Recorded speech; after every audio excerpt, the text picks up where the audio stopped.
今日は世界中でイナの声が圧倒的に多かった問題作、ジョーカー・フォリア・ドゥについて、精神医学の視点からお話しします。この映画を見てつまらなかったと感じた方、その感覚は精神医学的に見ても自然な反応なんです。なぜなら、この映画は私たち観客に対して、あえて期待を裏切るように設計されているからです。こんにちは、精神科医のドクターリエです。前作のラストで私たちはカリスマとなったジョーカーを見ました。多くの方がスカッとしたいと期待したはずです。でもスクリーンに映っていたのは弱くて歌うことしかできない孤独な男性アーサー・フレックの現実だけでした。タイトルのフォリア・ドゥ共有精神病を紐解くと、これはアーサーとリーの話ではなくアーサーと私たち観客の話であることが見えてきます。なぜこんなにもつまらないと感じさせる映画が作られたのか、精神科医の視点で4つに整理してお話しします。理由1、リーという観客の代理人が不快だから。レディー・ガガ演じるリーはアーサーを愛していたと思いますか？精神学的に見ると答えはノーに近い。彼女が見ていたのはアーサーという人間ではなくジョーカーという虚像だけでした。これは理想化という心理メカニズムです。自分の空虚さを埋めるために相手を過度に理想化するが、相手が人間らしい弱さを見せると急速に関心を失う。これを脱価値化と言います。アイドルに普通の人間らしさを見せられた途端に幻滅するあの感覚に近いかもしれません。リーは何度もありのままのあなたでいてと言いますが、彼女が言うありのままとはメイクをして社会に反抗するジョーカーのことです。本当の弱くて傷ついたアーサーは彼女の視野に入っていない。このリーの姿こそが映画館にいる私たち観客そのものなんです。リーを見て不快だと感じた観客は無意識に自分自身の姿を鏡に映されたことになります。その居心地の悪さがつまらないという言葉に変換されていくんです。理由2、ミュージカルシーンがすっきりさせてくれないから。急に歌い出すミュージカルシーンに違和感を覚えた方も多いはずです。テンポが止まって話が進まない。エンターテインメントとして見れば邪魔なシーンです。でも精神科医として見ると、あれは乖離の表現でした。乖離とは耐え難い現実から心を守るために意識が別の場所へ逃げ込む防衛メカニズムです。独房での虐待、迫る死刑判決、誰も理解者がいない孤独。そんな極限状態でアーサーは歌と踊りの妄想へ逃げ込むしかなかった。現実が辛ければ辛いほど妄想の中のショーは豪華になっていく。ミュージカルシーンが派手であればあるほど、アーサーの現実が自国であることを示しているんです。監督は派手なアクションの代わりに、一人の人間が追い詰められていく過程をミュージカルで静かに提示しました。見る人に満足感を与えるためではなく、じわじわと広がる絶望を体感させるための選択です。理由3、クライマックスでヒーローが生まれないから。法廷シーンでかつての同僚ゲイリーが証言します。アーサー、君だけは僕に優しかったじゃないか。この言葉でアーサーは気づいてしまいます。自分が本当に求めていたのは社会を破壊する悪のカリスマじゃない。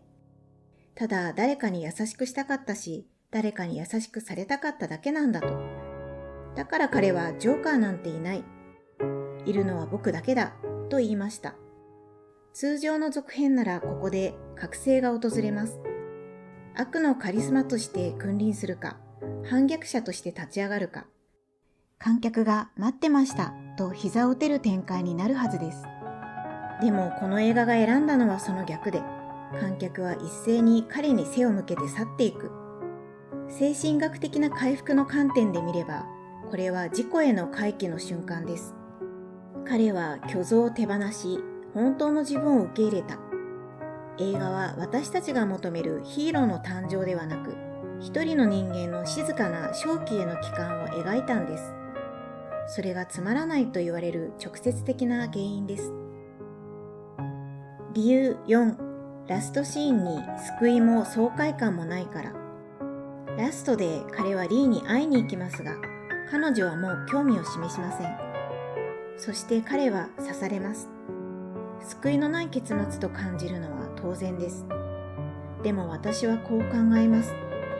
彼は最後に自分の人生を生きたのではないかと。ずっと母親にハッピーであれと求められ、世間から見えない存在として扱われ、最後はジョーカーとして祭り上げられた。彼の人生はずっと他人のための人生でした。でも法廷でジョーカーはいないと言った瞬間から最後までの短い時間だけは誰の期待にも応えないただのアーサーとして生きることができた。正気を取り戻した結果として命を落とすというこれ以上ないほど皮肉な結果です。監督は私たちが前作でジョーカーに抱いた憧れという名の妄想をこの2作目で一つ一つ丁寧に残酷に壊していきました。それはアーサーをジョーカーという役から下ろし、一人の人間に戻すためのある種の儀式だったのかもしれません。社会は弱者が弱者のままでいることを許容しない。ジョーカーを演じなければ存在価値すら認められない。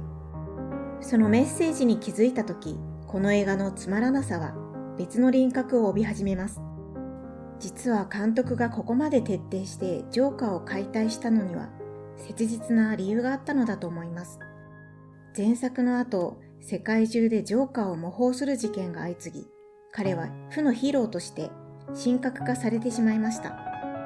監督は自分が生んだキャラクターが現実の暴力を煽る道具になってしまったことに歯止めをかける必要があった。だからこそ今作でジョーカーなんて最初からいない。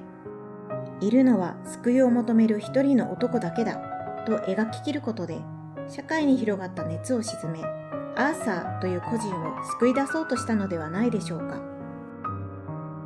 つまらないと感じたあなたへ。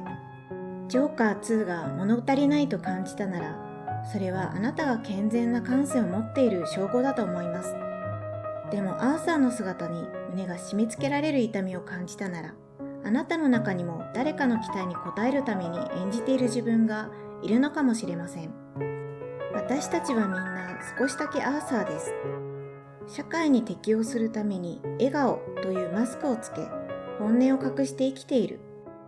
誰かの理想になるために自分を犠牲にしないでください。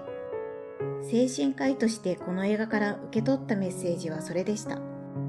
皆さんはこの結果をどう感じましたか？コメント欄で教えてください。高評価とチャンネル登録で応援していただけると嬉しいです。それではまた次の動画でお会いしましょう。